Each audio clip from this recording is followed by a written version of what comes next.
네, 안녕하세요. 하드페의 친절한 건강기능식품 이야기 하승민입니다. 네, 오늘은 면역 반응에 대해서 알아보도록 하겠습니다.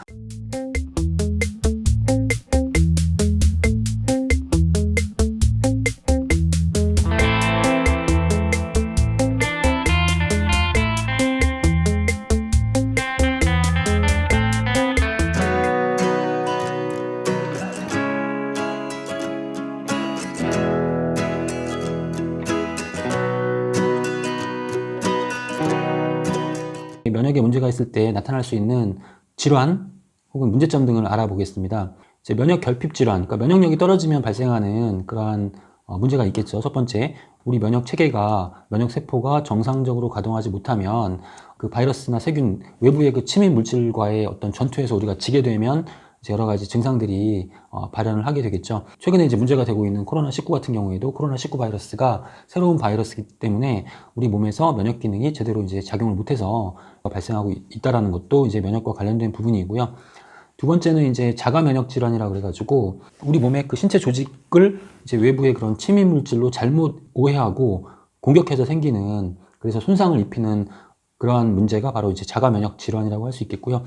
뭐 대표적으로 류마티스성 관절염, 류마티즘, 또 루푸스, 전신 홍반성 루푸스라고 하죠. 그 다음에 강직성 척추염, 그다음에 베체트 같은 그러한 질병을 이제 자가 면역 질환으로 분류할 수 있겠는데, 베체트 같은 경우에는 전신성 혈관염, 그러니까 혈관에 염증이 생긴다라는 그런 거고요. 이 자가 면역 질환의 공통적인 증상은 바로 염증이라는 겁니다. 그리고 이제 면역 과민 반응, 과잉으로 생성된 외부에서 침입한 물질을 우리가 항원이라고 한다면 우리 몸에서 항체를 생성해서 이 항원을 중화시키게 되는 그런 과정을 거치게 되는데, 이제 면역 체계에 이상이 생기면 항체를 과잉으로 생성하게 되고요. 항원을 다 중화시키고 없앤 다음에도 이 항체가 과잉으로 생성되어 있기 때문에 이 항체가 우리 상피 조직에 있는 비만 세포를 공격을 해서 이제 문제가 발생하는 거죠. 이 비만 세포에는 과립구가 들어 있는데 이 과립구에서 이제 공격을 하면 자기를 보호하기 위해서 과립구에 들어있는 그 물질을 밖으로 이제 분비를 시키게 되는 겁니다. 이제 독성을 가지고 있는 물질들인데 대표적으로 히스타민을 들 수 있겠죠. 히스타민을 분비를 시켜가지고 이제 여러 가지 그런 트러블을 발생시키는 거죠. 피부에 어떤 피부 트러블이라든가 아니면 비염이라든가 천식 등을 유발시키는 것, 이런 것들을 우리가 면역 과민 반응 혹은 알레르기 반응이라고 하는 겁니다. 네, 그래서 이제 건강한 면역을 유지할 수 있다면 이러한 증상들이 나타나지 않는데, 면역 체계에 문제가 있을 때 지금 말씀드렸던 그러한 증상들이 나타날 수 있다는 거고요. 이제 바이러스에 대해서 좀 알아볼까요? 이 바이러스라는 물질이라고 해야 될까요? 네, 바이러스는 그 생물도 아니고 무생물도 아니에요. 중간에 속한다고 해요. 생물로 분류하지도 않고 무생물로 분류하지도 않고, 그러니까 핵산하고 단백질로 이루어져 있는데 이 바이러스들이 평소에는 아무런 활동을 안 해요. 그렇기 때문에 이제 무생물에 가깝죠. 그렇지만 이제 숙주를 만나면 그 숙주의 어떤 그 세포 복제 시스템을 이용해 가지고 증식을 하게 되는 거예요. 그래서 이제 숙주를 만나게 돼서 이제 바이러스가 증식을 하게 되면 생물과 같이 이제 행동을 하게 되는 거죠. 궁극적인 목적이 증식입니다. 증식을 해서 자기네들이 계속 증식을 해서 이제 생존을 하는 것이 궁극적인 목적이기 때문에 이 바이러스가 다양한 그런 변종들을 유발시키고 변이를 일으키게 되는데, 우리 체내에 침입하게 되면 예를 들면 뭐 정말 얘네들은 생존을 위한 수단과 방법을 가리지 않는다라는 거죠. 자궁 경부암을 일으키는 HPV라는 그런 바이러스 같은 경우에는 이제 암을 억제하는 단백질을 우리 몸에서 만드는데, 그 단백질을 억제해서 스스로 증식하는데 이제 필요한 조건을 형성하게 되는 거고요. 비형 간염 바이러스 같은 경우에는 우리 체내에서는 정상적인 작용으로 간세포를 합성하는 그러한 그 경로를 오히려 그 경로에 관여를 하면서 이 바이러스들이 간세포를 파괴하는 그런 경로로 바꿔버린다는 거죠. 자기네들의 증식과 생존을 위해서. 유행성 결막염을 일으키는 바이러스의 경우에는 바이러스에 오염된 세포가 스스로 이제 사멸하는 그런 자살 프로그램을 내장하고 있다라고 지난 시간에 말씀을 드렸는데, 이 세포 자살 프로그램을 억제를 합니다. 비정상적인 세포가 계속 유지되면서 자기네들의 증식을 위해 이렇게 활용될 수 있도록 이렇게 하는 그런 변화에 관여를 하게 된다는 거죠. 지금 이제 코로나19 같은 경우에 팬데믹, 그리고 세계적 대유행이 선언됐는데 이렇게 증식을 목적으로 하는 것이 이제 바이러스의 특징이라고 보여집니다. 그런데 이제 가끔 가다가 좀 변이가 생기는 경우에 예를 들면 치명률이 100%에 가까운 그런 바이러스들이 생겨요. 그러면 이 바이러스에 감염되면 다 사망을 하게 된다는 거죠. 근데 이런 바이러스들은 오래가지 못합니다. 왜냐하면 이 숙주가 죽어버리면 자기네들 증식할 수가 없다는 거예요. 그래서 치명률이 높은 바이러스는 오래가지 못하지만 변이된 그 새로운 바이러스가 생성되면서 치명률을 낮추면서 감염률을 높이는 방향으로 이렇게 바뀌는 그런 변이들이 많이 나타나기 때문에 이러한 부분들에 대해서 우리가 항상 대비를 하고 있어야 되고, 근본적인 대비책은 저는 면역 기능을 항상 튼튼하게 유지할 수 있는 그런 어떤 식생활 관리, 건강 관리가 가장 기본이 되어야 된다고 생각합니다. 앞에서 제가 그 면역 반응의 가장 대표적인 그런 그 현상이 이제 염증이라고 말씀을 드렸습니다. 염증에 대해서 좀 살펴보도록 하겠습니다. 그 세균이나 바이러스가 침입하게 되면 우리 몸에서는 열을 발생시킵니다. 발열 반응이라고 하죠.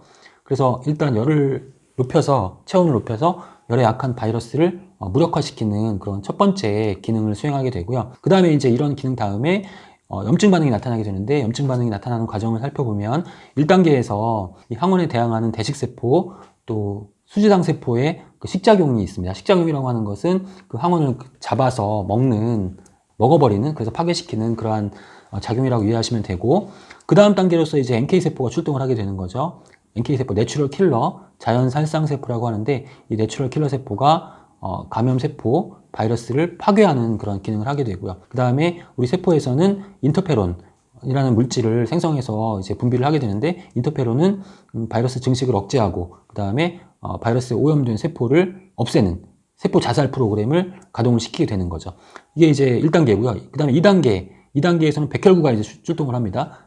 백혈구가 이제 감염된 감염체의 이동을 차단시키는 그런 역할을 하게 되고, 또 면역세포에서 T세포에서 정보를 수집하고, 이 수집된 정보를 B세포에 전달하고, B세포가 항체를 만들어내는 이러한 과정을 거치게 되고, 이 과정은 이제 항원과 우리 면역세포의 전쟁이라고 생각하시면 되고요.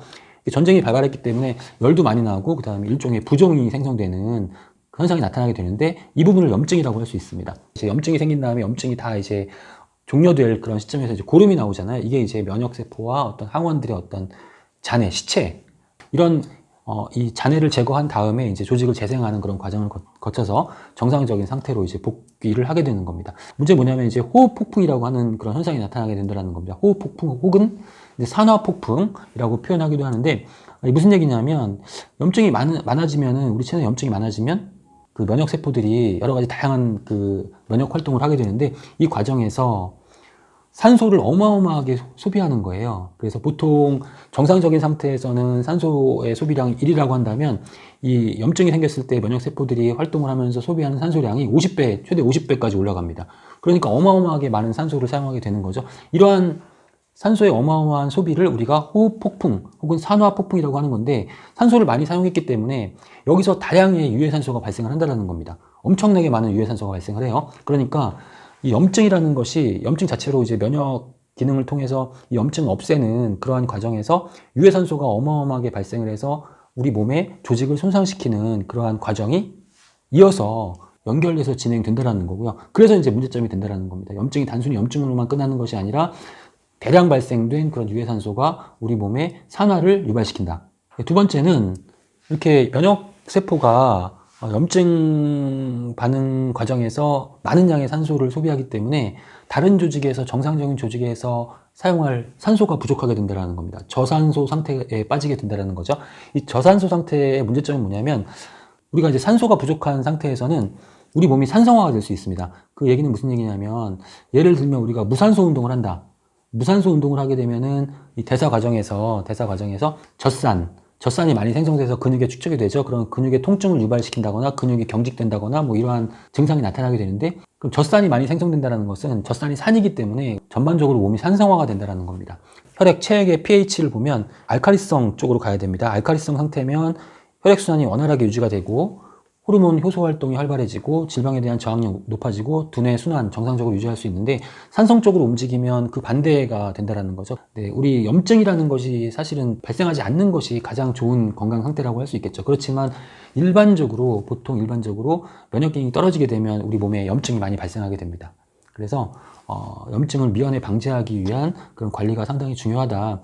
우리가 이제 오메가3 지방산을 충분히 섭취해야 된다고 말씀드리는 이유가, 오메가3 지방산이 우리 몸의 염증을 억제하는 그런 기능을 가지고 있다는 부분, 오메가3가 중요하고, 또 유해산소가 대량으로 발생하니까 이 유해산소로부터 우리 몸을 보호하기 위한 항산화 영양소 충분하게 섭취하는 것도 물론 중요하고, 이제 우리 몸을 산성화시키는 물질들을 피하시고 알칼리화시키는 그런 물질들을 충분하게 섭취하시는 그런 영양관리가 필요하다. 알칼리화시키는 물질의 대표적인 것들은 항산화 영양소, 미네랄, 그 다음에 과일과 채소, 염증을 억제할 수 있는 오메가3 이런 것들을 섭취하시는 것이 건강한 면역기능 유지하면서 몸의 전반적인 건강에 도움이 되는 그런 식생활이라고 말씀을 드릴 수가 있겠습니다. 다음 시간에 또 찾아뵙겠습니다. 감사합니다.